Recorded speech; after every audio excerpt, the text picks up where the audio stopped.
nombre es Bruno Arpi, soy abogado y docente de Derecho Internacional Público en la Facultad de Derecho de la Universidad Nacional de Rosario. Entre otras cosas, he realizado mi maestría en la Universidad de Copenhague, Dinamarca, y en la actualidad me encuentro en Australia realizando mi doctorado en la Universidad de Tasmania, donde formo parte de un equipo de investigación financiado por el Australian Research Council, en el cual abordamos los cambios geopolíticos y el sistema del Tratado Antártico. El propósito de esta entrevista es que reflexionemos no solo sobre los éxitos que ha tenido el sistema del Tratado Antártico, sino también sobre algunos de los desafíos que enfrenta el sistema del Tratado Antártico a principios del siglo XXI. Como algunos autores han mencionado, el Tratado Antártico es un instrumento notable.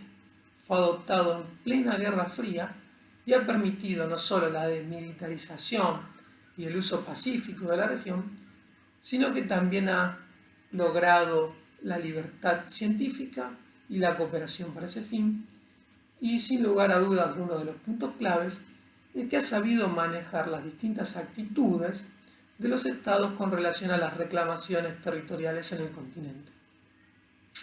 Los 12 estados signatarios originales son los estados que tenían intereses antárticos y participaron del Año Geofísico Internacional de 1957-1958. Entre ellos encontramos a los 7 estados con reclamaciones territoriales, entre ellos Argentina, y fundamentalmente a las 2 potencias de la época, Estados Unidos y Rusia, en ese momento la Unión Soviética, quienes han tomado una postura muy particular en relación a este tema. Ellos no reconocen ninguna de las 7 reclamaciones y a su vez se han reservado el derecho de hacer ellos sus propias reclamaciones sobre parte de la totalidad de la Antártida en un futuro.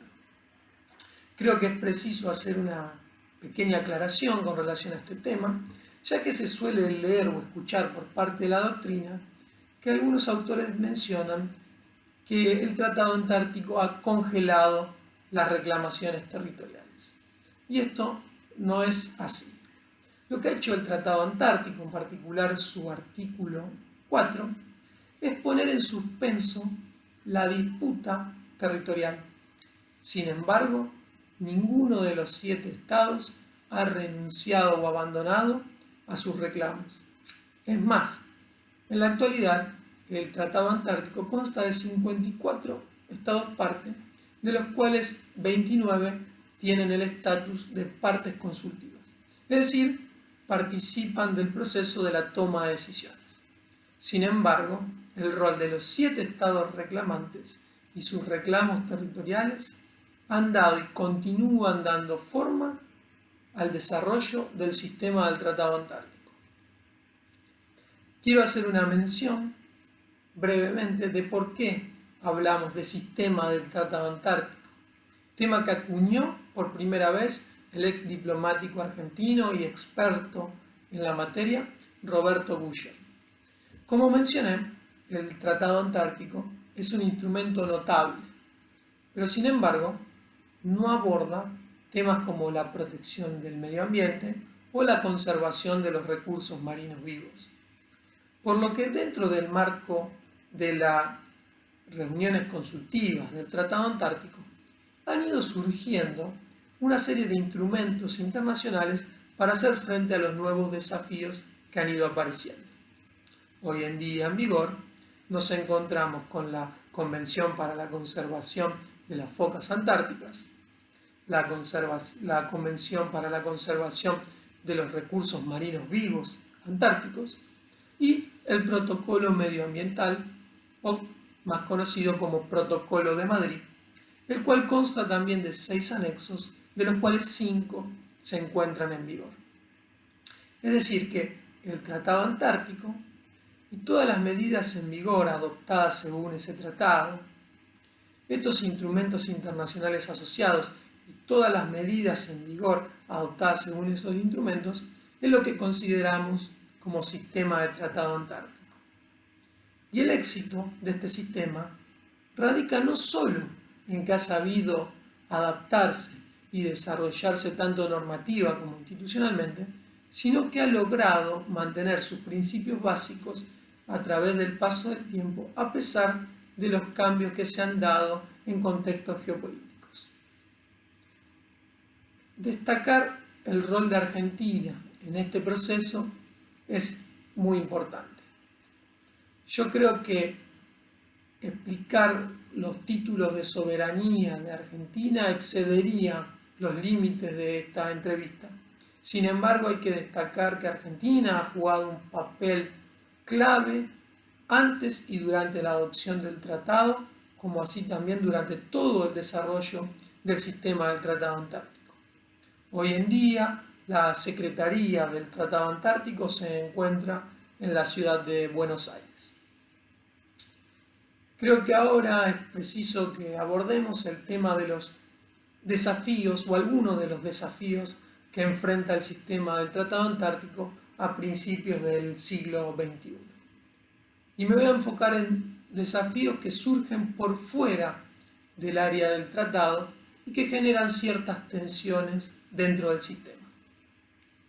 El primer desafío viene generado por los impactos globales ambientales que surgen fuera del área, como por ejemplo el cambio climático, que entre sus efectos ha causado y sigue causando el derretimiento de hielos antárticos, lo que genera no solo un mayor acceso por parte del hombre a áreas anteriormente cubiertas de hielo, sino también un incremento en actividades como el turismo, la navegación y la pesca, que generan un desafío en la gobernanza antártica.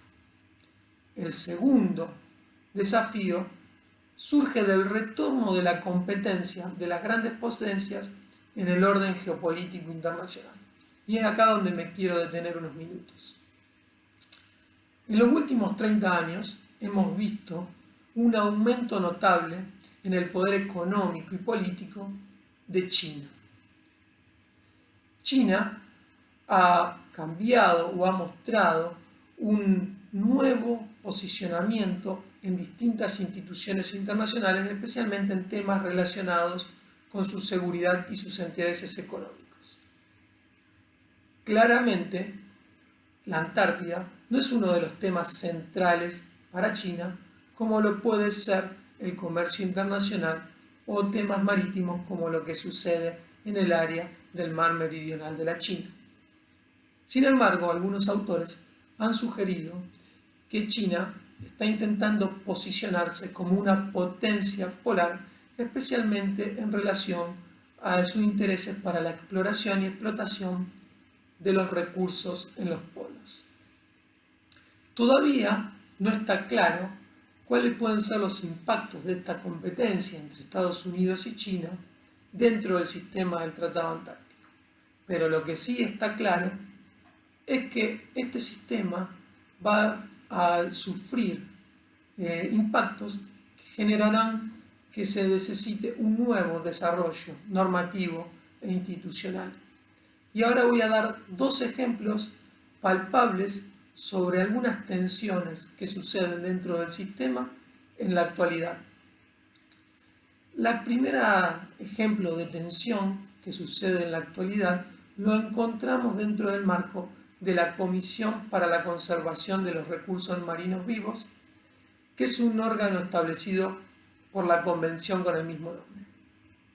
Su secretaría se encuentra en la ciudad de Hobart, en Australia, que es donde me encuentro en la actualidad, y esta comisión ha tomado la decisión de establecer una red de áreas marinas protegidas en el área de la Convención.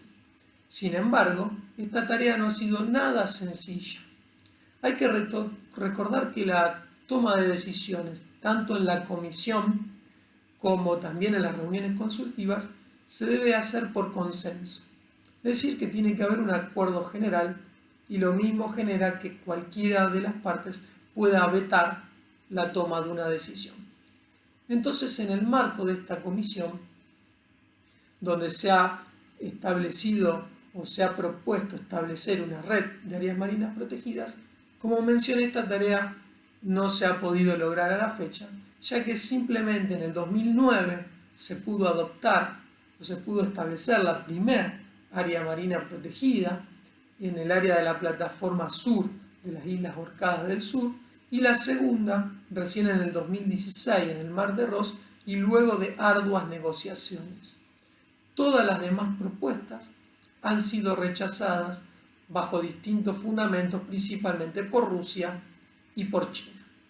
China argumenta que no es necesario el establecimiento de nuevas áreas marinas protegidas, especialmente porque primero se debe comprobar científicamente que existe una amenaza o un daño a los recursos marinos vivos antárticos y que especialmente ya existen mecanismos lo suficientemente fuertes, lo que hace innecesario el establecimiento de nuevas áreas marinas protegidas. Sin embargo, algunos autores han sugerido que este posicionamiento chino tiene que ver con su proyecto a largo plazo relacionado a posicionarse como potencia polar y la explotación de los recursos marinos vivos en la Antártida. Una de las propuestas que ha sido rechazada es la presentada por Argentina y Chile en el 2018 para el establecimiento de un área marina protegida en el área occidental de la península antártida, que también lamentablemente no ha podido lograr el consenso, y China es uno de los estados que ha rechazado esta propuesta. El segundo ejemplo de tensiones lo encontramos dentro del marco del Comité para la Protección Medioambiental. Este órgano fue creado por el Protocolo Medioambiental y tiene la función de hacer recomendaciones a las reuniones consultivas para la adopción de medidas medioambientales. China desde el 2013 ha presentado diversas propuestas para la administración del área alrededor de su estación Kunlun en el Domo A. El Domo A es el punto más alto de la Antártida, se encuentra a 4.000 metros de altura o más de 4.000 metros de altura, lo que lo hace un lugar perfecto para la investigación científica en temas relacionados, por ejemplo, la astronomía, la glaciología. Sin embargo, esta primera propuesta en el 2013 que presentó China para establecer una zona antártica especialmente administrada fue rechazada por varios estados, ya que, según la interpretación del artículo 4 del anexo 5 al Protocolo de Madrid, los estados consideran que estas zonas solamente deben establecerse cuando hay más de un estado actuando en el área, y no es el caso de porque en el Domo A es China el único estado el cual se encuentra realizando actividades. Luego de 4 años consecutivos en que esta propuesta no pudo adoptarse, China presentó una nueva propuesta para establecer un código de conducta en el Domo A. Sin embargo, esta nueva propuesta sufrió las mismas consecuencias. Fue rechazada por varios estados, pero esta vez bajo el argumento que los códigos de conducta no tienen ningún sustento formal dentro del sistema, y a su vez imponer obligaciones a terceros estados iría contra principios básicos del sistema. Sin embargo, y a pesar de que esta propuesta también ha sido rechazada en reiteradas oportunidades, China insiste con la necesidad de establecer algo para administrar el Domo A, lo que está generando tensiones dentro del sistema del Tratado Antártico. Bueno, con estos 2 ejemplos me gustaría cerrar esta entrevista.